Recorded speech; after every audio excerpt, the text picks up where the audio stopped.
नमस्कार दोस्तों, मेरा नाम है वैभव शर्मा और मैं आप सभी का स्वागत करता हूं अचीवर्स ICS एकेडमी में। आज हम जिस विषय पर चर्चा करने जा रहे हैं वो भाषा का एक विषय है और विषय का नाम है हिंदी। बहुत से ऐसे मेरे दोस्त होंगे जिन्होंने एप्टीट्यूड किया है, रीजनिंग किया है, इवन पूरे GS का क्लास कंप्लीट कर लिया है, लेकिन भाषा के प्रश्नों में वो पीछे होते जा रहे हैं।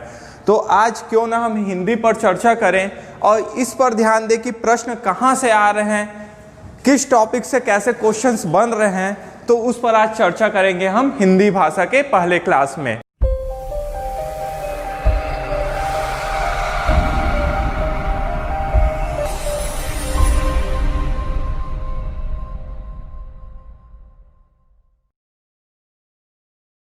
जब भी मैं हिंदी भाषा बोलता हूं तो जो हिंदी शब्द है, पहला प्रश्न तो यहीं से बनता है कि जो हमारा हिंदी शब्द है क्या वह हिंदी का मूल शब्द है। तो आप बोलेंगे हाँ सर, हम ये विषय पढ़ रहे हैं तो ये तो मूल शब्द होना चाहिए, लेकिन ध्यान देना है कि प्रश्न यह बनता है कि हिंदी शब्द किस भाषा का शब्द है। तो जब भी आपसे ऐसा प्रश्न टकराएगा कि हिंदी किस भाषा का शब्द है, तो आपको हमेशा याद रखना है कि हिंदी एक फारसी शब्द है। तो पहला क्वेश्चन तो आपका यहीं से बन गया कि हिंदी भाषा का हिंदी शब्द किस भाषा से लिया गया है, तो ये फारसी भाषा से लिया गया है। दूसरा, जब हमने हिंदी पढ़ना प्रारंभ किया था या जब हम हिंदी को प्रारंभिक रूप से देखते हैं तो पहले हिंदी का स्वरूप भिन्न था। समय बीतता गया, आज के समय में हम जब आए तो देखें कि आज हिंदी का स्वरूप अलग हो गया है। कई ऐसे अक्षर थे जिसका लिखने का तरीका बदल गया, कई ऐसे शब्द थे जो विलुप्त हो गए। मतलब कहीं ना कहीं अगर मैं आकृति के आधार पर बोलूं कि हिंदी कैसा भाषा है तो हमको समझ आता है हिंदी एक वियोगात्मक भाषा है, और इसकी विशेषता के कारण ही इसे मैं हिंदी को आकृति के आधार पर इसकी एक विश्लिष्ट भाषा भी कह सकता हूं। तो दूसरा प्रश्न यह बनता है कि हिंदी कैसी भाषा है आकृति के आधार पर, तो वियोगात्मक भाषा है। अगर वियोगात्मक नहीं मिलेगा ऑप्शन में तो क्या मिलेगा, विश्लिष्ट भाषा है। तो हम देखते हैं कि हमको दो चीजें पता चला। पहला क्या कि हिंदी एक फारसी शब्द है और आकृति के आधार पर यह एक वियोगात्मक अथवा विश्लिष्ट भाषा है।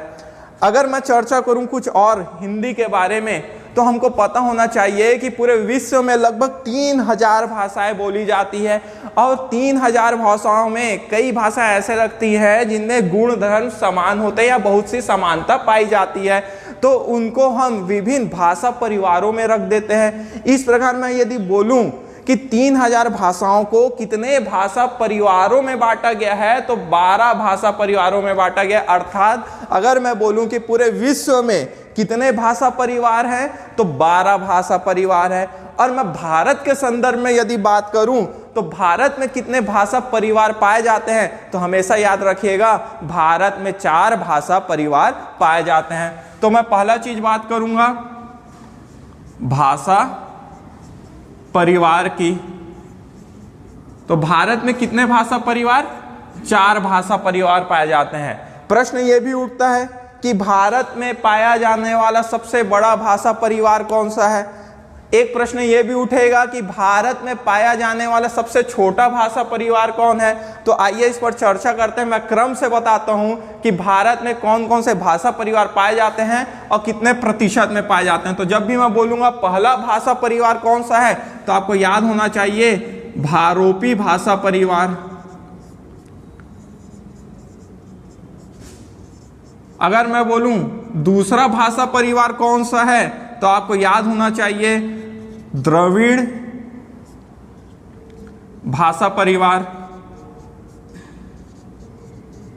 अगर मैं बोलूं तीसरा कौन सा भाषा परिवार भारत में पाया जाता है, तो आपको याद होना चाहिए ऑस्ट्रिक भाषा परिवार। और मैं बोलूं भारत का सबसे छोटा भाषा परिवार कौन है, तो आपको यह भी पता होना चाहिए कि चीनी तिब्बती भाषा परिवार। अभी आप लोग को लग रहा होगा कि यार ये भाषा परिवार क्यों पढ़ रहे हैं, तो आगे मैं बताऊंगा कि हिंदी किस भाषा परिवार का अंग है। तो पहले हमको उसको जानने से पहले भाषा परिवार के बारे में समझना जरूरी है। तो यहाँ हमने पढ़ा कि हिंदी एक फारसी शब्द है, आकृति के आधार पर ये कैसी भाषा है, तो विश्लिष्ट है या वियोगात्मक है। और तीसरा हमने पढ़ा कि भारत में कितने भाषा परिवार पाए जाते हैं, 4 पाए जाते हैं, जबकि पूरे विश्व में कितने भाषा परिवार पाए जाते हैं, तो 12 पाए जाते हैं। यदि मैं बोलूं सबसे बड़ा कौन सा भाषा परिवार है, तो भारोपी भाषा परिवार, जिसको भारत यूरोपी भाषा परिवार भी कहा जाता है। दूसरा कौन सा भाषा परिवार, द्रविड़ भाषा परिवार। तीसरा कौन सा, आष्ट्रिक भाषा परिवार, जिसको आग्नेय भाषा परिवार के नाम से भी जाना जाता है। और चौथा कौन सा, तो चीनी तिब्बती भाषा परिवार। तो मैं बोलूंगा सबसे बड़ा भाषा परिवार भारत का भारोपी भाषा परिवार, सबसे छोटा कौन सा, तो चीनी तिब्बती भाषा परिवार। यदि मैं इनके प्रतिशत की बात करूं तो ये 73% पाया जाता है, जबकि इसकी बात करूं द्रविड़ भाषा परिवार की तो ये 25% पाया जाता है। ऑस्ट्रिक भाषा परिवार की बात करूं तो याद करो एक ट्री यानी 3 टाइप लग रहा है, यानी 1.3% पाया जाता है। बचा कितना, तो 0.7%। इससे आपको यह समझ आ गया होगा कि कौन सा भाषा परिवार कितना बड़ा है। अब प्रश्न उठता है कि सर भाषा परिवार पढ़ने का मतलब क्या है, इसको हमने क्यों पढ़ा। तो ध्यान दीजिएगा, मैंने बोला सबसे बड़ा भारोपी भाषा परिवार है, और जब भी आप भारोपी भाषा परिवार पढ़ोगे तो आपको पता चलेगा कि इसकी एक शाखा हुआ करती थी। तो मैं बोलूंगा भारोपी भाषा परिवार की एक शाखा हुआ करती थी, उसका नाम क्या था, तो भारतीय ईरानी शाखा। अब ये जो भारतीय ईरानी शाखा थी उसकी एक उप शाखा हुआ करती थी, और उप शाखा का नाम था भारतीय आर्य उप शाखा। और यही भारतीय आर्य उप शाखा के लोग एक भाषा बोलना प्रारंभ किए, और उस भाषा का नाम था हिंदी। एक बार मैं फिर से दोहराता हूं कि हिंदी बोलना प्रारंभ कहां से हुआ। मैंने बोला सबसे बड़ा भाषा परिवार, तो आपने कहा भारोपी भाषा परिवार। इसकी एक शाखा हुई, शाखा का नाम क्या रहेगा, भारतीय ईरानी शाखा। इस एक शाखा की, भारतीय ईरानी शाखा की एक उप शाखा हुआ करती थी, उसका क्या नाम रहेगा, भारतीय आर्य उप शाखा। और इसी उप शाखा के लोग क्या बोलना प्रारंभ किए, तो हिंदी बोलना प्रारंभ किए। इसको मैं लिख देता हूं, जिसके बाद आपको क्लियर हो जाएगा इसके आगे की स्टोरी। तो मैंने क्या बोला, भारोपी भाषा परिवार, इसकी एक शाखा हुई, और शाखा का क्या नाम था बताइए। जो भी देख रहा होगा 2 सेकंड के लिए सोचिए क्या था नाम। तो इसका नाम था भारतीय ईरानी शाखा। इस शाखा की एक क्या होगी, उप शाखा। उप शाखा का क्या नाम होगा, तो आप बोलेंगे भारतीय आर्य उप शाखा। और यही भारतीय आर्य उप शाखा के लोग एक भाषा बोलना प्रारंभ करेंगे, और भाषा का क्या नाम होगा, हिंदी। तो मेरे को समझ आ गया। अगर मैं एक प्रश्न पूछ दूं, और ये प्रश्न आया हुआ भी है कि जो हिंदी भाषा है वो किस भाषा परिवार का है, तो भारोपी भाषा परिवार का है। अब कई लोगों ने इतिहास पढ़ा होगा और वो सोचेंगे कि सर हमने तो पढ़ा है कि आर्य आए और आर्यों ने तो संस्कृत बोलना प्रारंभ किया, और आप यहाँ बोल रहे हो कि इन्होंने हिंदी भी कहा।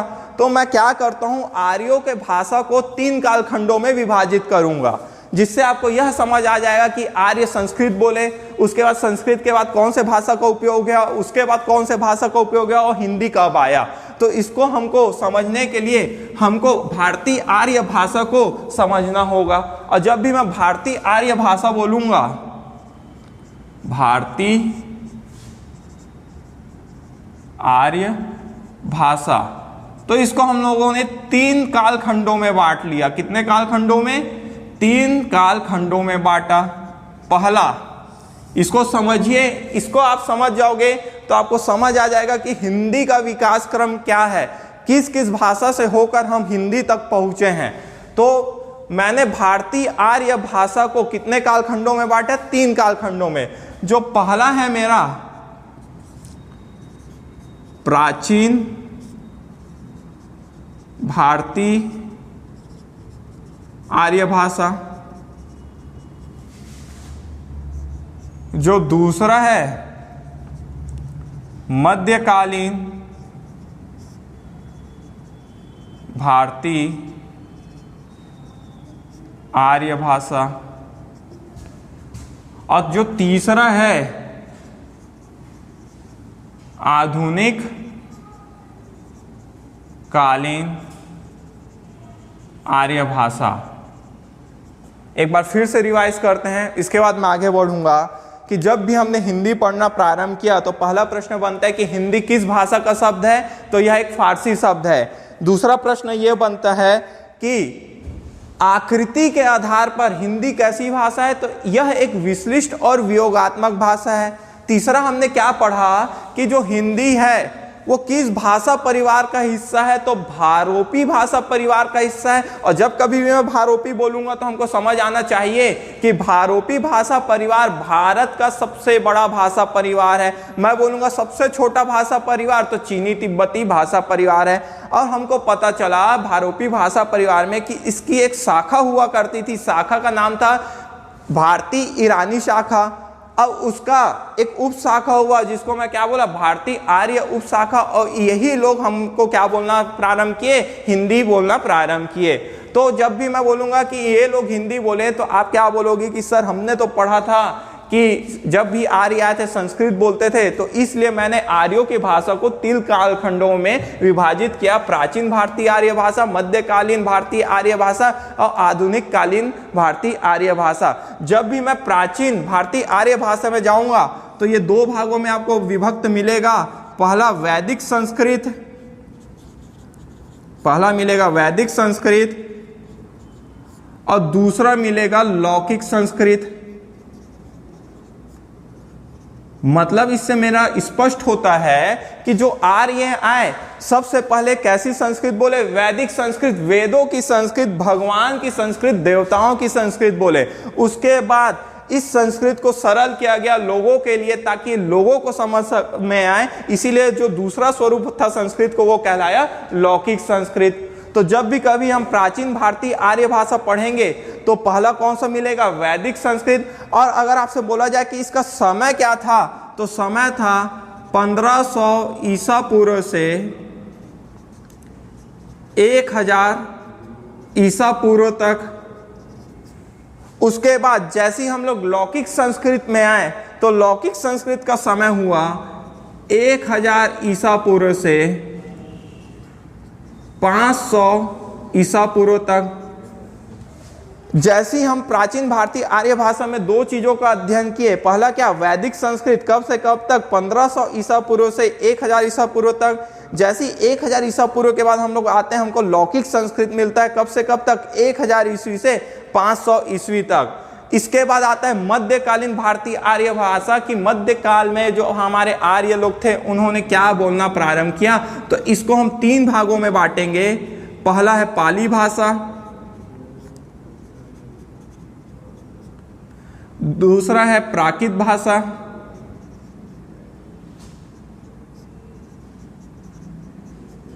या प्राकृतिक भाषा, और तीसरा है अपभ्रंश।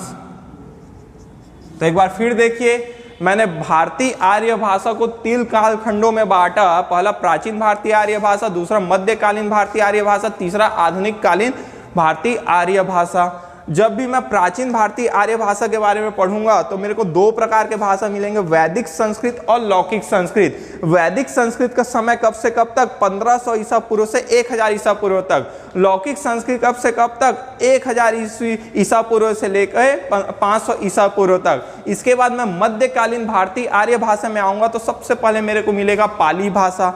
पाली भाषा का समय, आप समय को देखते जाइए, 1500 से 1000 ईसा पूर्व हुआ, 1000 से 500 ईसा पूर्व हुआ, मतलब 500 का ही डिफरेंस आ रहा है। तो आप याद रख सकते हैं इसका समय क्या होगा, 500 ईसा पूर्व से पहली ईस्वी तक।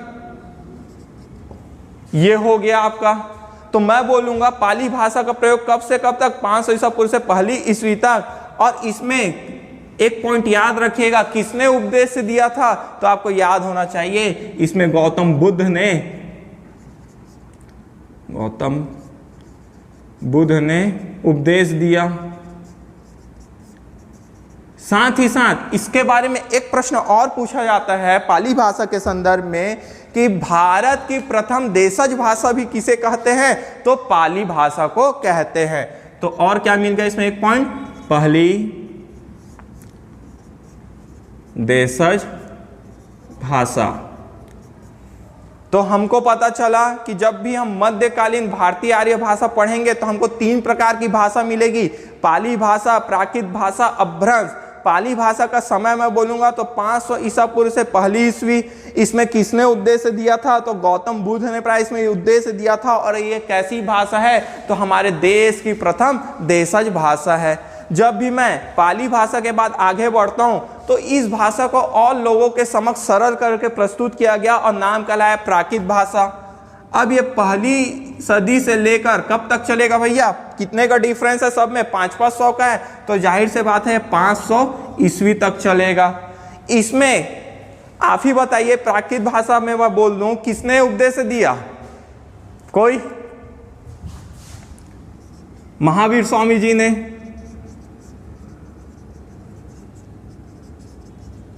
इसके बाद मैं आगे बढ़ूंगा अपभ्रंश। अब अपभ्रंश क्या होता है, तो जो ये सब भाषा थी उसका टूटा फूटा हुआ रूप क्या हुआ, अब विस्तार में आ गया। अब लोग इसका टूटा फूटा रूप को क्या करने लगे, प्रयोग करने लगे, और वो एक नया भाषा का स्वरूप ले लिया। उसी को हमने क्या बोला, अपभ्रंश बोला। इसका समय होगा आपका फिर से 500 में खत्म हो रहा है, तो स्टार्ट कहां से होगा, 500 ईस्वी से 1000 ईस्वी। इस प्रकार हमने देखा कि जब भी हम हिंदी पढ़ते हैं तो हमने बचपन से हिंदी बोलना प्रारंभ कर लिया। इसका मतलब ये नहीं है कि प्रारंभ से ही हिंदी चला आ रहा है। सबसे पहले भाषा को स्वरूप देखें तो हमको संस्कृत मिलता है। संस्कृत के बाद हम किस भाषा में आए, पाली भाषा में आए। पाली के बाद किस में आए, प्राकृत में आए। प्राकृत के बाद किस में आए, अपभ्रंश बोलना प्रारंभ किया। और इसके बाद आते हैं फिर हम आधुनिक आर्य भाषा में, जो कि हमारी आज की भाषा है। और आज की भाषा कहने का तात्पर्य हिंदी भाषा से। आधुनिक आर्य भाषा को भी हमने 3 भागों में बांटा, प्राचीन, आधुनिक आर्य भाषा, दूसरा मध्यकालीन आधुनिक आर्य भाषा, और तीसरा है आधुनिक आर्य भाषा। इस प्रकार आधुनिक कालीन आर्य भाषा को भी हमने 3 भागों में बांटा, प्राचीन आधुनिक आर्य भाषा, मध्यकालीन आधुनिक आर्य भाषा, आधुनिक आर्य भाषा। अब इसमें होता क्या है, मैंने बोला अपभ्रंश का समय 500 ईस्वी से 1000 ईस्वी तक था। इसी समय में आप ध्यान दीजिएगा, एक और भाषा आता है औहट। क्या आता है, औहट। इसके बारे में प्रश्न पूछा जाता है, औहट का समय क्या था। तो देखिए 500 से 1000 है, जबकि औहट का समय 900 से प्रारंभ होता है, 900 ईस्वी से प्रारंभ होता है और ये 1100 ईस्वी तक रहता है, मतलब इसके बीच में है। और इसके बीच में इसीलिए एक संक्रमण कालीन भाषा भी कहलाता है। तो प्रश्न ये उठता है कि हम किस भाषा को संक्रमण कालीन भाषा कहते हैं। प्रश्न में आपका ऑप्शन में अपभ्रंश भी देगा, औहट भी देगा, तो हमको कौन सा लेना है, औहट लेना है। तो संक्रमण कालीन भाषा कौन सा कहलाया, औहट कहलाया। इसी को हम संक्रांति कालीन भाषा भी कहते हैं। अब इसके बाद हम जब भी प्राचीन आधुनिक भाषा में घुसते हैं तो यहाँ तीनों का स्वरूप हमको हिंदी प्राप्त होता है। मतलब जब भी मैं आधुनिक कालीन आर्य भाषा बोलूं तो मेरा सीधा सीधा तात्पर्य किस भाषा से है भैया, हिंदी भाषा से है। लेकिन हिंदी को भी हमने 3 स्वरूपों में बांट दिया। सबसे पहले मैं प्राचीन आधुनिक आर्य भाषा की बात करूं, हिंदी के स्वरूप की बात करूं, तो जो इसका समय है वो आपका चालू हो गया 1100 ईस्वी से 1400 ईस्वी। प्रश्न में पूछा जाता है ये सब चीजें। उसके बाद मैं दूसरा चीज बोलूंगा, मध्यकालीन आधुनिक आर्य भाषा के जो हिंदी का स्वरूप है वो कब से कब तक था, तो आप बोलोगे 1400 ईस्वी से 1850 ईस्वी। उसके बाद आधुनिक आर्य भाषा जो हिंदी है उसका वर्तमान स्वरूप में बोलूंगा तो 1850 ईस्वी से अब तक। मतलब मेरे को ये समझ आ गया कि हमने हिंदी बोलना कब से प्रारंभ किया, 1100 ईस्वी से प्रारंभ किया। तो एक बार इसको फिर से रिवाइज करते हैं। शुरू से यदि हम रिवाइज करें और मैं बोलूं हिंदी जो शब्द है किस भाषा का शब्द है, तो आप बोलेंगे सर यह एक फारसी भाषा का शब्द है। जब हम हिंदी देखते हैं पुराने समय की अब की, तो बहुत से चीज़ें हमसे विलुप्त हो गई, बहुत से चीज़ें परिवर्तन हो गई। तो मैं बोलूँगा कि आकृति के आधार पर हिंदी कैसी भाषा है, तो आप बोलोगे वियोगात्मक है, और इसकी इस विशेषता के कारण यह एक विश्लिष्ट भाषा है। इसके साथ साथ जब भी मैं भाषा परिवार की बात करूंगा और मैं आपसे पूछ दूंगा कि विश्व में कितने भाषा परिवार है, तो आपका उत्तर होना चाहिए कि सर विश्व में 12 भाषा परिवार हैं, जिनमें से 4 भाषा परिवार भारत में पाए जाते हैं। और मैं जब भी बोलूंगा कि हिंदी जो भाषा है किस भाषा परिवार का हिस्सा है, तो आप बोलोगे सर ये हमारे सबसे बड़े भाषा परिवार का हिस्सा है, जिसका नाम है भारोपी भाषा परिवार। यदि मैं बोल दिया कि इसका प्रतिशत कितना है, तो आप याद करिए इसका प्रतिशत कितना है। लेकिन मैं एक प्रश्न इसमें और बोल दूंगा कि सबसे छोटा भाषा परिवार कौन सा है, तो चीन के साथ विवाद चल रहा है, तो आपको याद होना चाहिए चीनी तिब्बती भाषा परिवार हमारा सबसे छोटा भाषा परिवार है।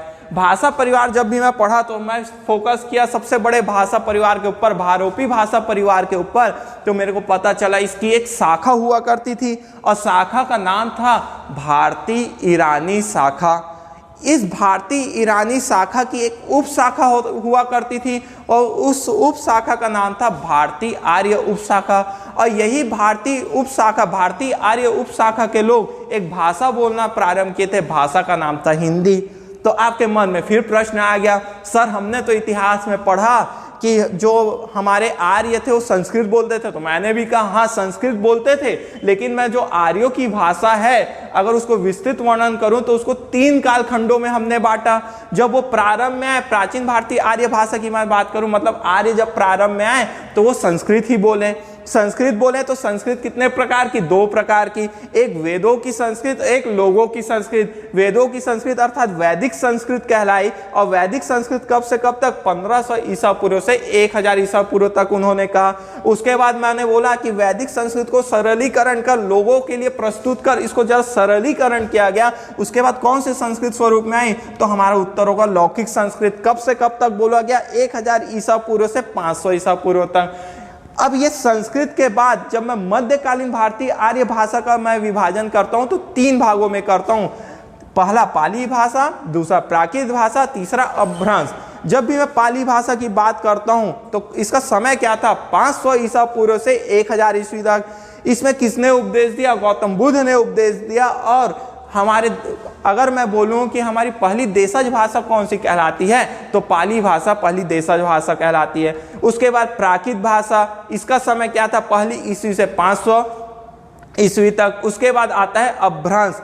अपभ्रंश कब से कब तक था, 500 ईस्वी से 1000 ईस्वी तक। अगर इसी में मैं एक प्रश्न और पूछ दूं कि संक्रमणकालीन भाषा किसे कहा जाता है, तो औहट को संक्रमणकालीन भाषा कहा जाता है। इसके बाद मैं आता हूं आर्यों के आधुनिक काल में, मतलब आधुनिक कालीन आर्य भाषा में। तो यहां से हमारा हिंदी बोलना प्रारंभ हुआ, और कब से हुआ, 1100 ईस्वी से 1400 ईस्वी तक। उसके बाद मध्यकालीन आधुनिक आर्य भाषा की बात करूं तो कब से कब तक चला भैया, 1400 ईस्वी से 1850 तक। और आधुनिक आर्य भाषा मतलब 1850 से अब तक जो चल रहा है वो आधुनिक आर्य भाषा है। इस प्रकार मेरे को एक चीज समझ आ गया कि यदि मैं बात करूं कि हिंदी का विकास क्रम क्या है, प्रश्न में हरदम यह क्वेश्चन पूछा जाता है, हिंदी का विकास क्रम जमाइए।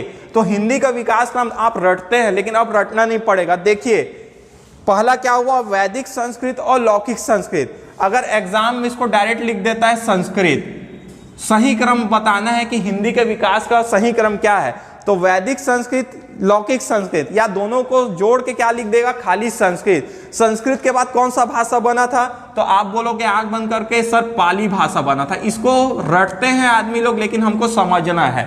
तो संस्कृत के बाद कौन सा भाषा बना, पाली भाषा। पाली के बाद क्या बना भैया, प्राकृत भाषा।